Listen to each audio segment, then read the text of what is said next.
My name is Gabriella Ross.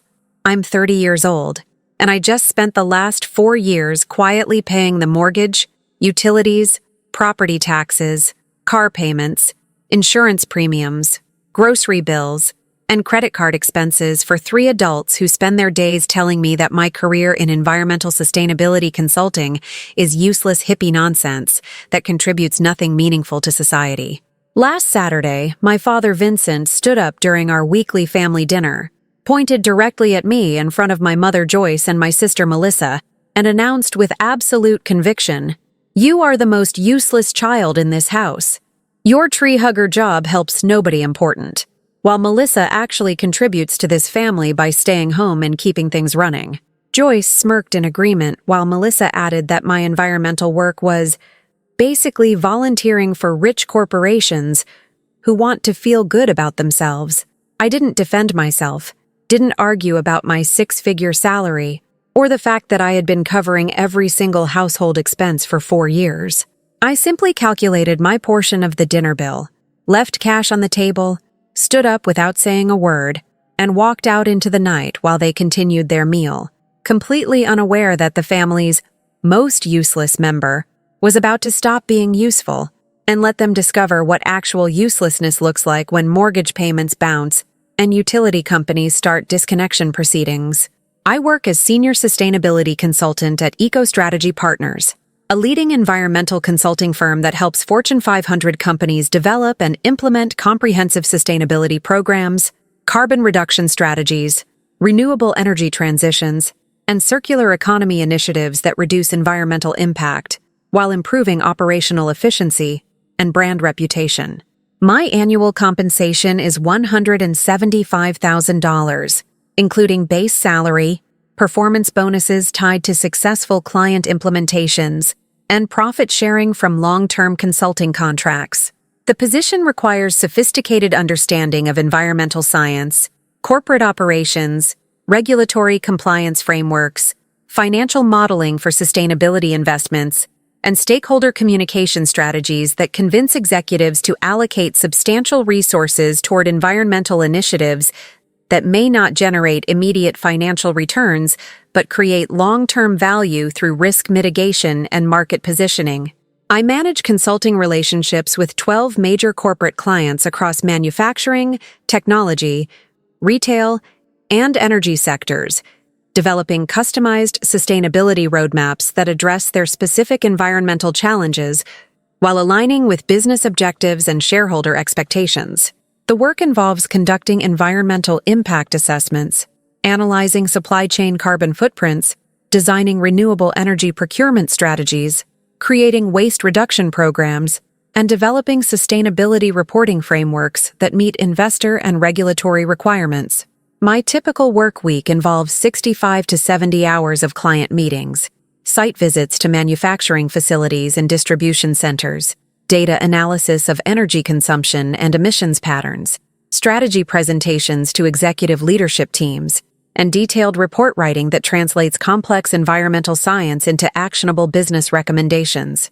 The intellectual demands are substantial, requiring continuous learning about emerging technologies, evolving regulations, and innovative approaches to corporate sustainability that didn't exist when I began my career 8 years ago. But beyond the professional challenges and substantial income, what I find most meaningful about my sustainability consulting work is the measurable environmental impact, helping companies reduce millions of tons of carbon emissions, divert thousands of tons of waste from landfills, transition to renewable energy sources, and implement circular economy principles that fundamentally change how products are designed, manufactured, and recovered at end of life. One of my recent projects involved designing a comprehensive sustainability transformation for a manufacturing company with 47 facilities across North America.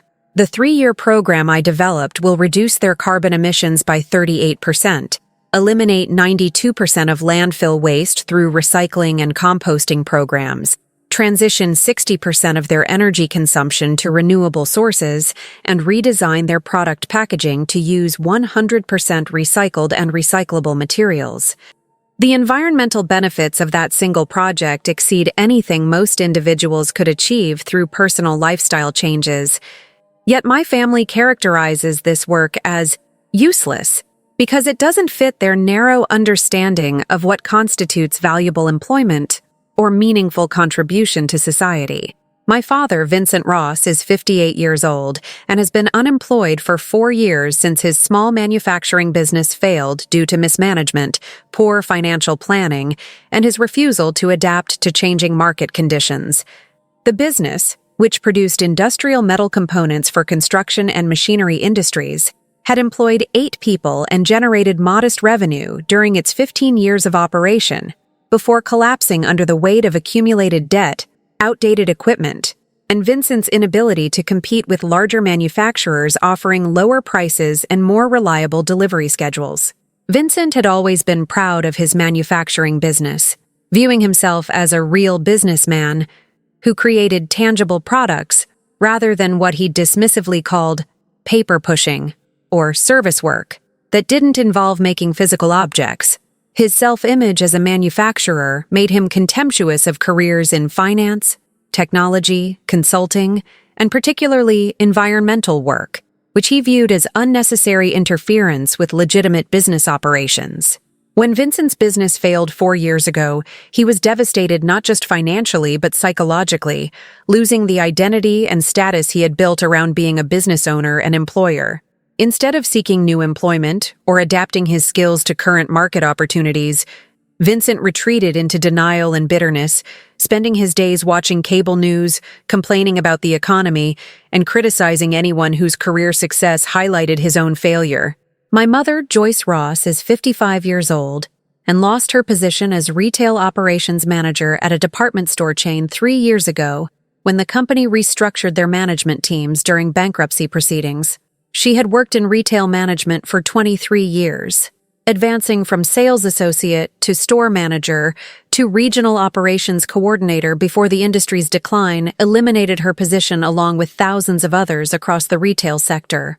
Joyce had been earning $62,000 annually before losing her job, and that income combined with Vincent's modest business profits had allowed them to maintain a comfortable middle-class lifestyle with a mortgage on a 3-bedroom suburban house, 2 car payments, and enough discretionary income for dining out, vacations, and supporting my younger sister Melissa's expensive shopping habits. But after losing her retail position, Joyce made minimal effort to find new employment, submitting a few half-hearted job applications before deciding that at age 55 she was too old to start over in a new industry and that she would focus on the household until Vincent got his business restarted or until something better came along. Her focus on the household primarily consisted of watching daytime television, meeting friends for expensive lunches she couldn't afford, and enabling Melissa's continued unemployment by making excuses for why a 27-year-old woman shouldn't be expected to work or contribute financially to the household she lived in rent-free. My sister Melissa Ross is 27 years old and has never held a job for longer than 6 months in her entire adult life, cycling through positions in retail, hospitality, customer service, and administrative support that she quits whenever work expectations exceed her willingness to sustain basic professional behavior like arriving on time, following supervisor instructions, or maintaining pleasant demeanor with customers and coworkers. Melissa graduated from a state university 5 years ago with a communications degree she has never used professionally, moving back into our parents' house immediately after graduation, with vague plans to figure out what she wants to do before committing to a specific career path. Those vague plans have never materialized into sustained employment or professional direction, leaving Melissa as a permanent resident in our childhood home where she contributes nothing financially while consuming substantial household resources through expensive shopping habits, dining preferences, and lifestyle spending that far exceeds what unemployment benefits or occasional temporary work could support. But what makes the family's financial situation particularly absurd is that while all 3 of them have been unemployed or minimally employed for years, they have maintained their comfortable middle-class lifestyle with zero interruption, never missing mortgage payments, never losing utilities, never facing repossession of their vehicles, never curtailing their spending on restaurants, entertainment, or luxury purchases. The reason for this financial stability, despite 3 adults having essentially no income, is simple. I have been quietly covering every single household expense for 4 years, paying approximately $8,000 monthly toward their mortgage, utilities, property taxes, car payments, insurance premiums, groceries, credit card bills, and miscellaneous household expenses that they have continued incurring without any apparent recognition that someone else is funding their comfortable existence. Have you ever supported people financially while they simultaneously criticized the career that generated the income they were living off? The financial support began gradually 4 years ago, when Vincent's business failure and Joyce's job loss created immediate crisis around their ability to cover basic household expenses. They had been living paycheck to paycheck with minimal savings, meaning that losing both incomes simultaneously threatened them with foreclosure, utility disconnections, and potential bankruptcy. Initially, I offered to help temporarily with specific bills, covering 1 month's mortgage when they fell behind, paying overdue utility bills to prevent disconnection, buying groceries when their food budget ran out.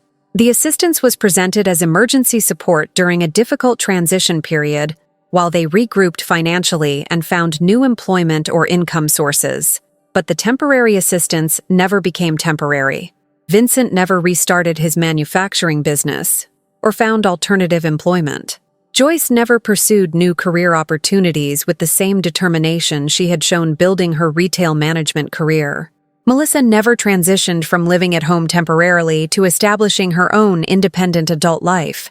Instead, they all settled into permanent unemployment and financial dependence, with me gradually assuming responsibility for more and more of their household expenses as their situation stabilized into long-term pattern rather than resolving into renewed self-sufficiency. Within 6 months of beginning emergency assistance, I was covering their entire mortgage payment of $2,800 monthly.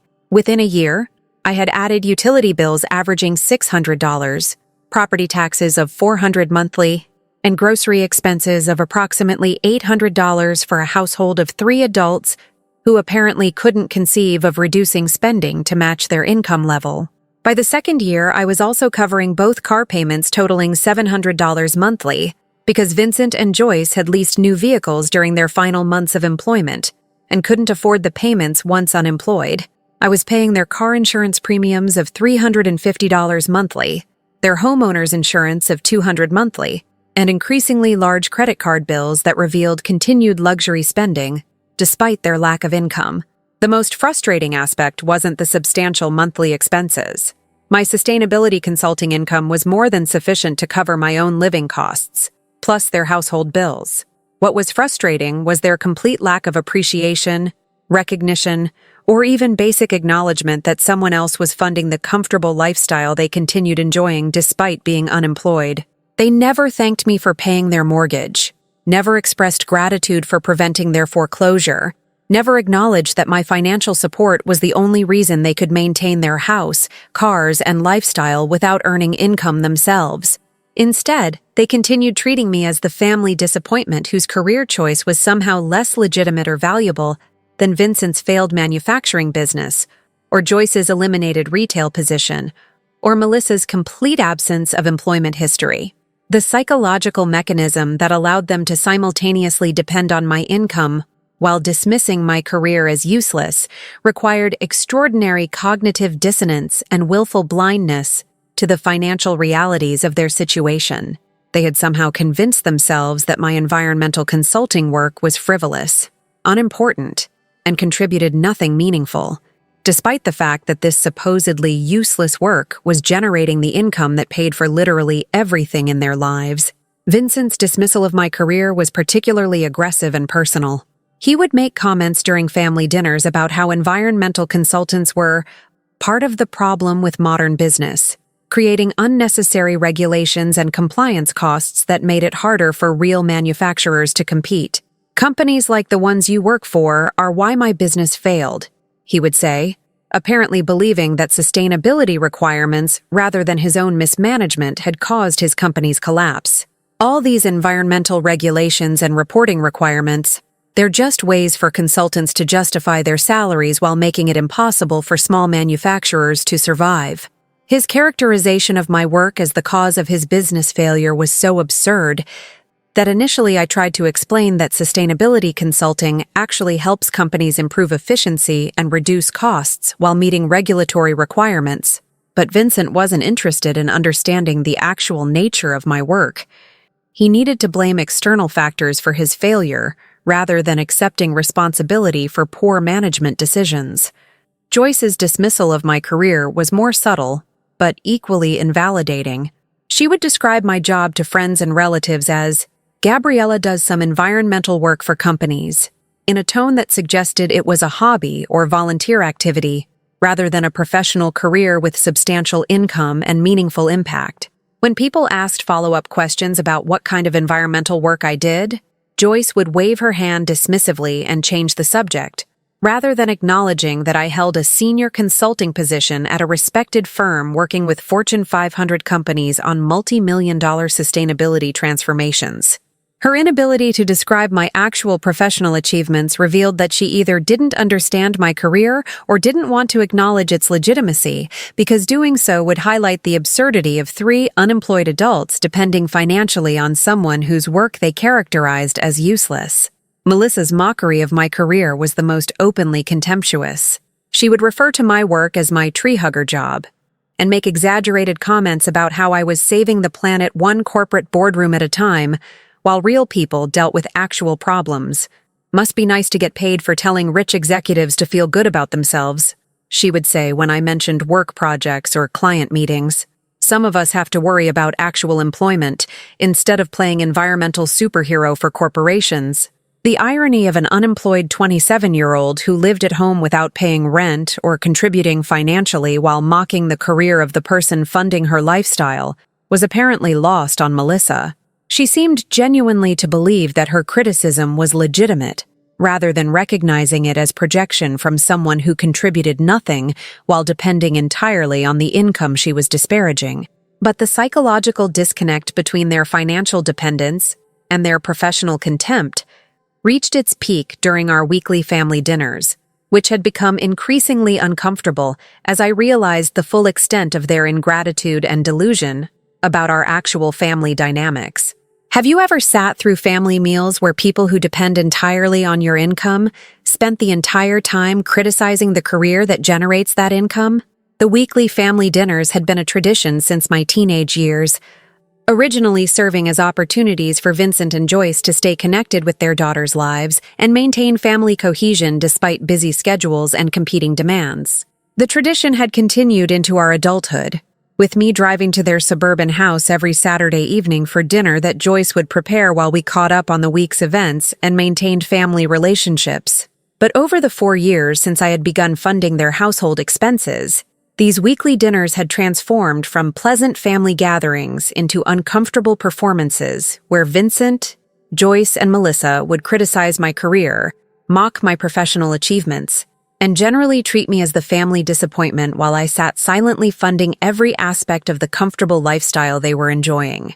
Last Saturday's dinner began typically enough, with Joyce preparing her signature pot roast and Vincent opening an expensive bottle of wine that I had unknowingly purchased through the credit card bill I was paying monthly. Melissa was complaining about how boring suburban life was, and suggesting that she needed to move to a more exciting city with better social opportunities, without apparently considering how she would fund such a move given her unemployment.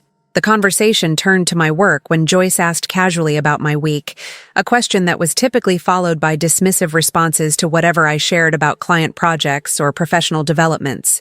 I had an interesting meeting with a technology company about designing their carbon neutrality roadmap, I said, trying to share something about my professional life despite knowing it would probably trigger negative responses. They want to eliminate their entire carbon footprint within 5 years, which is an ambitious timeline that will require comprehensive changes across their operations. Vincent's immediate response was a derisive snort. "Carbon neutrality," he said with contempt, "is just marketing nonsense for companies that want to charge higher prices while pretending they're saving the environment. It's a scam that consultants like you profit from while providing zero real value. His characterization of carbon neutrality initiatives as scams was factually incorrect. The climate science supporting emissions reduction is overwhelming, and the business case for sustainability investments is increasingly compelling. But I had learned years ago that trying to educate Vincent about climate change or environmental economics was futile when his identity required him to dismiss these topics as frivolous concerns invented by liberal elites. Joyce added her own dismissal. That sounds like a lot of complicated work for something that probably doesn't matter much in the grand scheme of things. I'm sure the technology company could spend their money on more important priorities. Her suggestion that corporate sustainability was unimportant compared to unnamed, more important priorities revealed her complete lack of understanding about both environmental challenges and business strategy in an era when investors, consumers, and regulators increasingly demand corporate environmental responsibility. But Melissa's response was the most personally insulting. Gabriella gets paid 6 figures to tell companies to recycle more and use less electricity, she said mockingly. Must be nice to have such an easy job where you basically do nothing useful, and everyone pretends it matters. The characterization of my complex strategic consulting work as telling companies to recycle more was so reductive and dismissive that I felt anger rising despite my usual practice of ignoring their ignorant comments about my profession.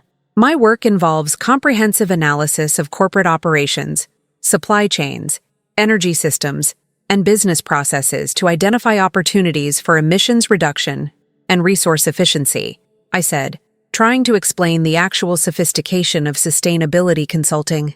It requires understanding of environmental science, engineering, finance, regulatory frameworks, and organizational change management. But my attempt to educate them about my actual professional work was interrupted by Vincent standing up from his chair and pointing at me with the aggressive body language he used when making pronouncements he considered particularly important. "You are the most useless child in this house," Vincent declared with absolute conviction, his voice rising to ensure everyone heard his assessment. "Your tree hugger job helps nobody important. You tell rich corporations how to waste money on environmental nonsense, while people like me who built real businesses got destroyed by the regulations you support. The public declaration that I was the most useless child, while sitting in a house I was paying for, eating food I had funded, using utilities I covered, and watching my sister who contributed literally nothing financially was so absurd that I initially thought Vincent must be joking or deliberately provoking me. But his expression was completely serious, and Joyce's smirking agreement revealed that they both genuinely believed that somehow Melissa, unemployed, living at home, contributing nothing financially, was more valuable to this family than me, despite the fact that I was covering every single expense that allowed their comfortable existence.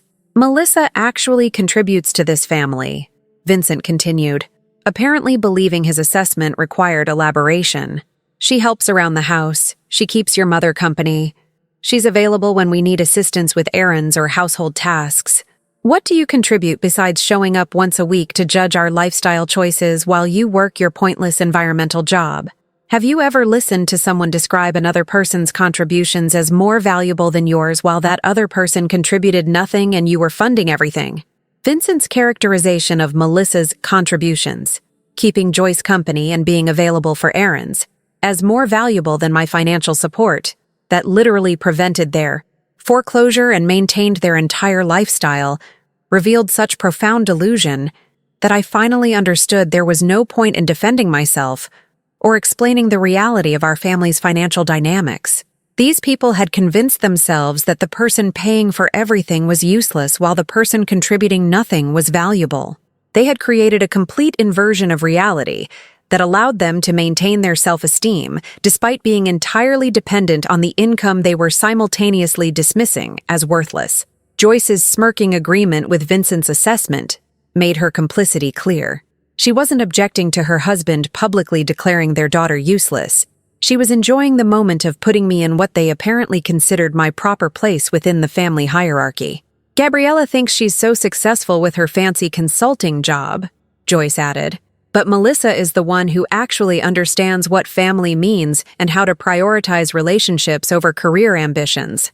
The suggestion that someone who lived at home unemployed while depending on others' income understood family and relationships better than someone working 65-hour weeks while covering every household expense was psychological projection so extreme, it would have been fascinating if it weren't being directed at me personally. Melissa joined the assessment with her own contribution. Your environmental work helps nobody important, Gabriella. Rich corporations get to pretend they care about the planet.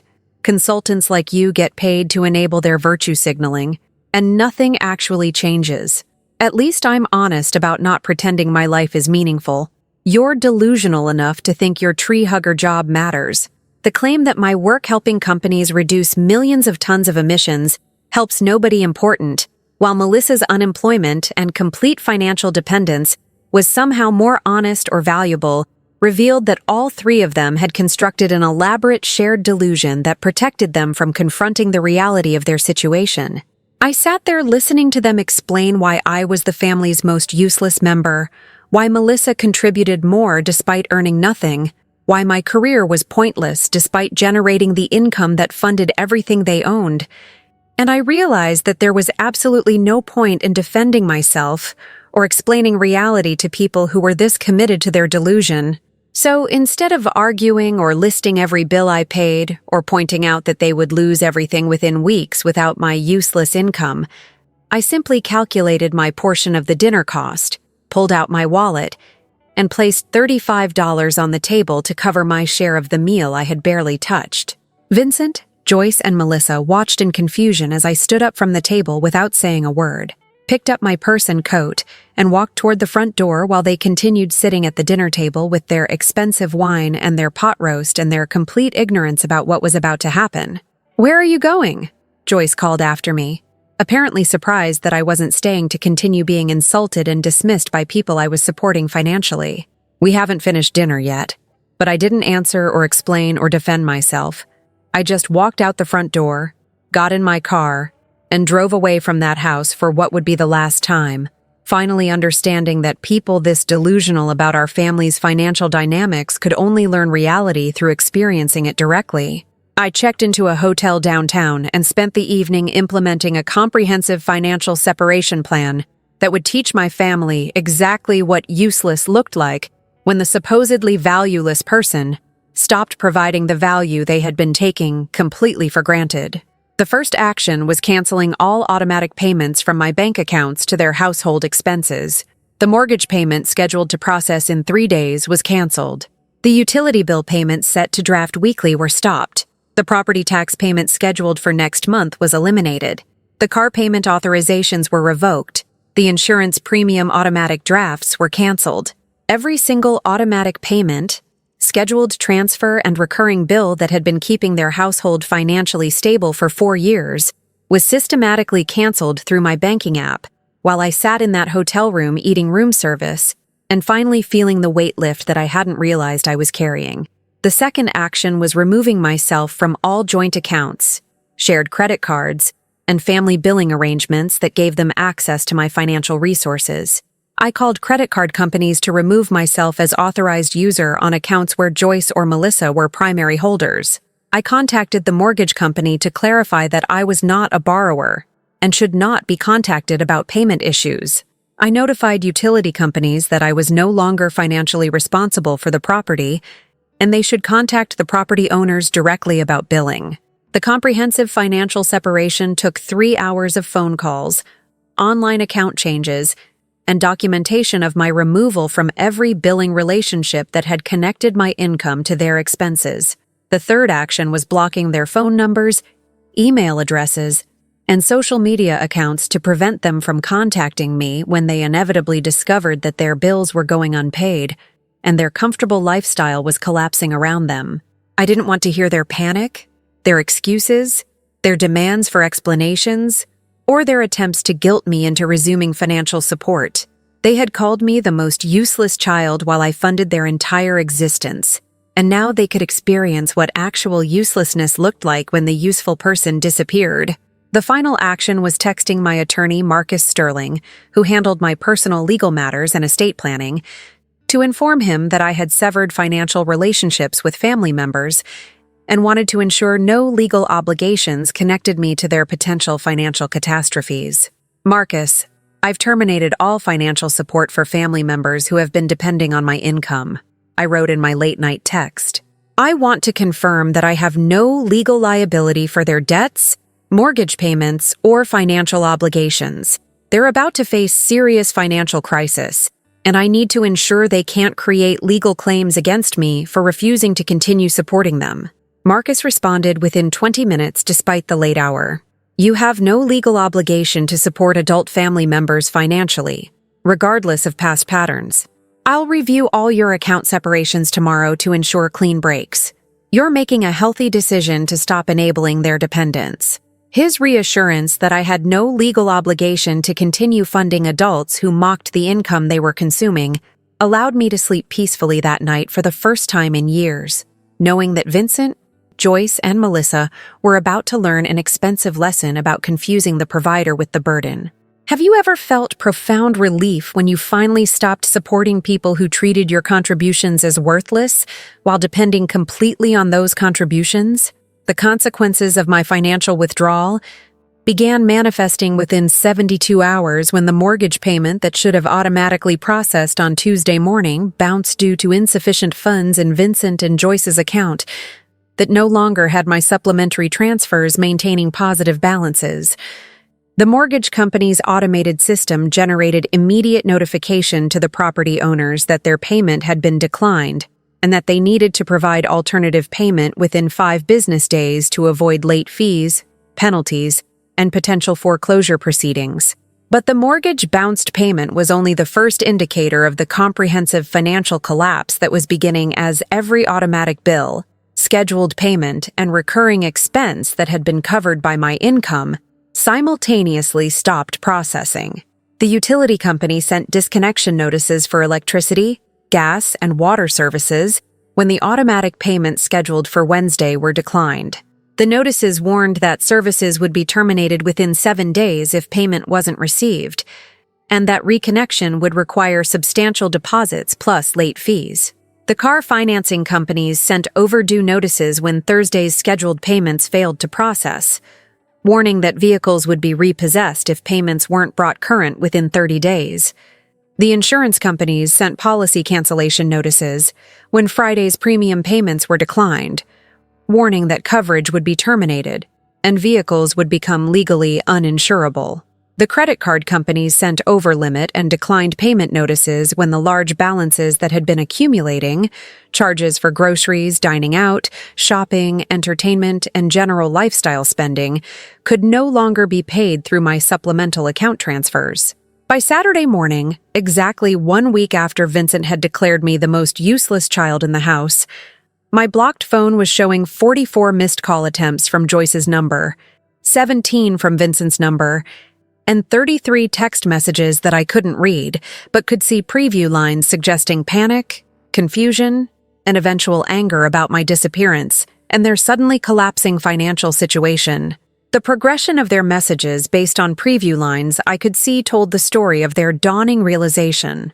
Initial confusion about why bills were bouncing, growing concern when they couldn't reach me for explanation, panic when they understood the scope of the financial crisis, and eventually demands that I contact them immediately to fix this situation. But the most revealing message was a single text from Vincent's number that simply read, "Please," with no additional context or explanation. Just the desperate plea from someone who had finally understood that the person he had called most useless was actually the only thing preventing complete financial catastrophe. I didn't respond to any of their communications. I didn't explain my actions or defend my decision to stop funding their lifestyle. I didn't engage with their panic or rescue them from the natural consequences of their financial dependence and professional contempt. Instead, I spent that Saturday morning apartment hunting in a different neighborhood, looking for a new place to live that wouldn't be connected to my family's address or their understanding of my location. I wanted complete geographic separation to match the financial and emotional separation I was implementing. By Saturday afternoon, I had found a beautiful 1-bedroom apartment in a luxury building downtown, with concierge services, fitness center, rooftop terrace, and 24-hour security that would prevent unwanted family visits.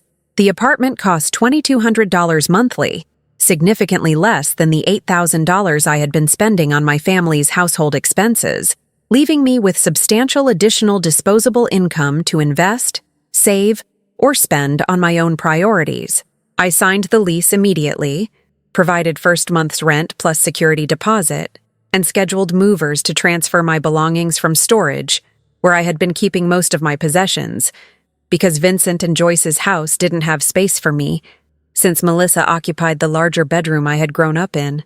The physical separation from my family's property matched the financial and emotional separation I was creating, ensuring that they couldn't simply show up at my door to demand explanations or guilt me into resuming the financial support they had been taking completely for granted. On Sunday morning, I unblocked Vincent's number just long enough to send a single text message that would be my only response to their 44 missed calls and desperate pleas for contact. Useless is busy. The two-word message communicated everything they needed to understand: that I had heard their assessment of my value, accepted their characterization of me as useless, and would therefore be too busy being useless to continue funding the lifestyle of people who viewed me with such contempt. I blocked the number again immediately after sending the message, not wanting to see their responses or attempts to walk back their dinner declarations or explain that they hadn't really meant I was useless, despite saying exactly that in front of the entire family. The following weeks brought increasing evidence of their financial crisis, through information I received from mutual acquaintances and former neighbors who were concerned about the situation at Vincent and Joyce's house. The electricity was disconnected after 10 days when they couldn't provide payment for the overdue balance plus reconnection deposit. The house went dark, the refrigerator stopped functioning, and they were living without climate control during late spring when temperatures were rising into uncomfortable ranges. The water service was disconnected after 12 days, when they similarly couldn't pay the overdue balance and deposit requirements. They were using gym memberships for showers and filling containers with water at public facilities for basic household needs, like toilet flushing and washing dishes. The cars were repossessed after 28 days when they missed the full monthly payment period without explanation or arrangement for catch-up. Both vehicles disappeared from their driveway overnight, leaving them without transportation except public transit they weren't accustomed to using. The mortgage company initiated foreclosure proceedings after 45 days of missed payments, sending legal notices that the property would be sold at auction unless all overdue amounts plus penalties were paid immediately. Vincent and Joyce were facing the real possibility of losing their home, not because of economic recession or job market changes they couldn't control, but because they had insulted and dismissed the person who had been preventing this exact outcome for 4 years. Have you ever watched from a distance while people experienced natural consequences of their own behavior after years of being protected from reality? The most satisfying aspect of their financial collapse wasn't the specific bill failures or service disconnections. It was the growing realization among their social circle that their comfortable lifestyle had been entirely funded by the daughter they had been dismissing as useless, while she had been covering every single expense. Friends and relatives who learned about the situation through Joyce's desperate requests for loans, or Vincent's attempts to borrow money for mortgage payments, began asking questions about how they had maintained their lifestyle for 4 years without employment.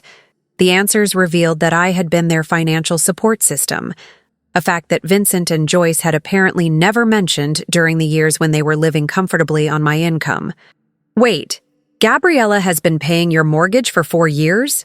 one of Joyce's friends asked when learning about the foreclosure proceedings. And she just stopped suddenly. What happened?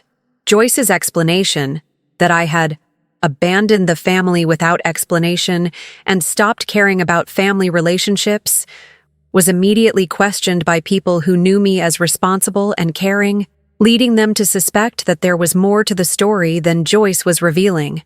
When some of those friends reached out to me directly to express concern about family conflict and ask if there was anything they could do to help with reconciliation, I simply shared the basic facts. That Vincent had called me the most useless child in the family during dinner, that Joyce and Melissa had agreed with his assessment, and that I had decided to stop being useful since they found my contributions so valueless. The friends' reactions to learning that I had been funding the family's entire lifestyle while being called useless were uniformly shocked and supportive of my decision to stop enabling such profound disrespect and ingratitude. "You were paying their mortgage, and they called you useless?" One of Joyce's longtime friends said with disbelief. "That's so backwards I can't even process how they justified that thinking."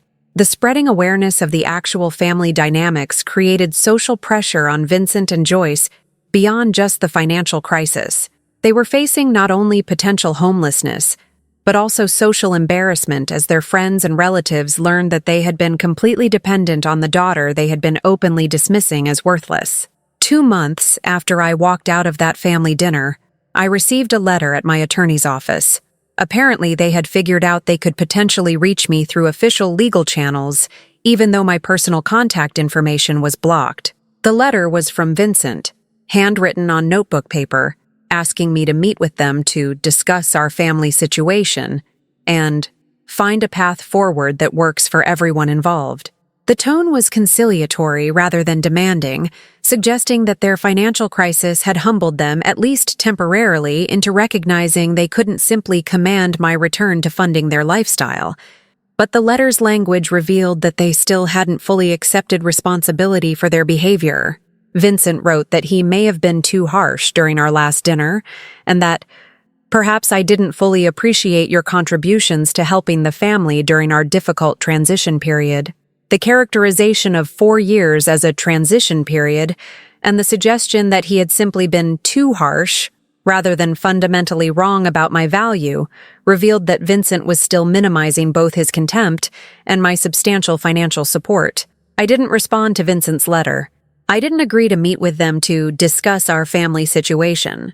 I didn't offer suggestions for how they could resolve the financial crisis they had created by insulting the person funding their comfortable existence. Instead, I continued building my new life in my downtown apartment, surrounded by professional colleagues who valued my expertise, corporate clients who paid well for my sustainability consulting services, and a growing social circle of friends who appreciated my company and never suggested that my environmental career was useless or that I contributed nothing meaningful to the world. My work at EcoStrategy Partners continued thriving, with my client portfolio expanding as companies increasingly prioritized sustainability initiatives in response to investor pressure, regulatory requirements, and consumer expectations. I was promoted to principal consultant with increased compensation, larger project budgets, and greater autonomy in developing strategic recommendations for corporate environmental transformation. The promotion came with recognition from firm leadership about my exceptional client relationship management, strategic thinking, and ability to translate complex environmental science into actionable business recommendations that executives could implement. My professional success was being acknowledged and rewarded by people who understood the value of what I did, making the contrast with my family's dismissal even more stark and ridiculous in retrospect. 6 months after walking out of that dinner, I was finally contacted by Melissa through a mutual friend who agreed to pass along a message because Melissa couldn't reach me directly through blocked communication channels. The message was brief. "Our parents are losing the house. They need your help. Can you please call them?" My response through the same mutual friend was equally brief. "I'm the most useless child. I can't possibly help with anything important." The use of Vincent's exact words from that family dinner communicated that I hadn't forgotten his assessment, hadn't forgiven the contempt, and wasn't going to rescue them from consequences they had brought on themselves through their disrespect and delusion about our family's actual financial dynamics.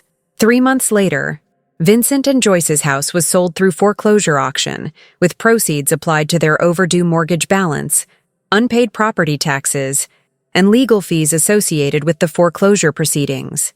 They had lost all the equity they had built in the property over 23 years of ownership, equity that could have funded their retirement or provided financial security during their unemployment, because they had chosen to insult and dismiss the person preventing that exact outcome. They moved into a small rental apartment with Melissa, all 3 of them crowded into a 2-bedroom space that cost $1,800 monthly, more than they could afford on their minimal income from Joyce finding part-time work, and Melissa finally accepting employment at a coffee shop.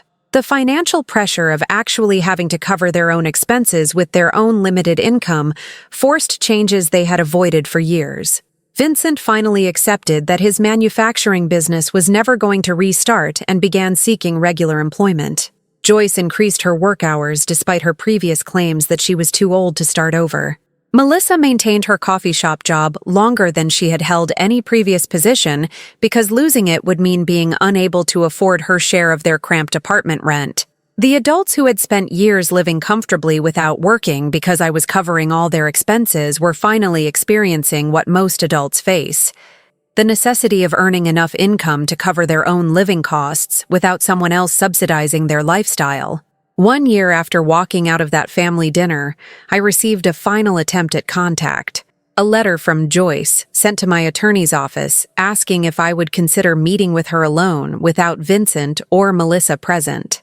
The letter acknowledged that they had taken advantage of my generosity and failed to appreciate how much I had been helping the family. But even this acknowledgement was minimized and incomplete. They had taken advantage of me, as if I had been foolishly allowing exploitation rather than recognizing that they had been actively contemptuous while I knowingly chose to support them. They had failed to appreciate how much I had been helping, as if appreciation was the issue rather than the fundamental disrespect of calling someone useless, while depending entirely on their income. I didn't respond to Joyce's letter either. I didn't agree to a meeting to hear her explanations or apologies or requests for resumed financial support. I had learned that some family relationships are fundamentally built on exploitation and contempt that become visible only when you stop enabling the dynamic, and that the healthiest response is complete separation rather than attempting to repair connections with people who viewed you with such profound disrespect. 3 years after that devastating family dinner, I continue thriving professionally and personally in a life that's entirely separate from the family who called me their most useless member while living completely off my income. My career has continued advancing with promotion to senior principal consultant, expansion into teaching sustainability strategy at a local university, and publication of research on corporate environmental transformation that's being cited by industry leaders and academic researchers. My social life has expanded to include friends and colleagues who value my expertise, appreciate my company, and never suggest that my work is meaningless or that I contribute nothing important to the world. I've developed romantic relationships with partners who respect my career and understand that environmental sustainability is one of the defining challenges of our era, requiring sophisticated professional expertise to address. The woman who once worked 65-hour weeks while funding 3 unemployed adults who mocked her tree hugger job had learned that being called the most useless family member by people who depend entirely on your income reveals delusions that can only be corrected by removing your support and letting them discover what actual uselessness looks like when bills go unpaid and services get disconnected. Some people are so committed to their self-image as valuable contributors that they need to diminish others' contributions to maintain their sense of worth, even when they're completely dependent on those contributions they're dismissing as worthless. The only effective response is removing yourself and your support from their delusional narrative and allowing reality to provide the education that words could never deliver. If this story resonated with you, please hit that subscribe button and let me know in the comments whether you've ever supported family members financially while they simultaneously criticized or dismissed the career that generated the income they were living off. Have you experienced situations where people who depended completely on your contributions characterized you as useless or valueless, while describing their own non-contributions as somehow more important? Your experiences might help someone else who's dealing with family members whose ingratitude and contempt have reached the point where continued support would only enable further disrespect. Thank you for listening to my story. And remember that being called the most useless family member by people who depend entirely on your income reveals delusions that deserve correction through withdrawal of support, not through continued enabling of their disrespect. Sometimes the kindest thing you can do for delusional people is let them experience the reality they've been protected from understanding. See you in our next story here on Sweet Revenge Diaries.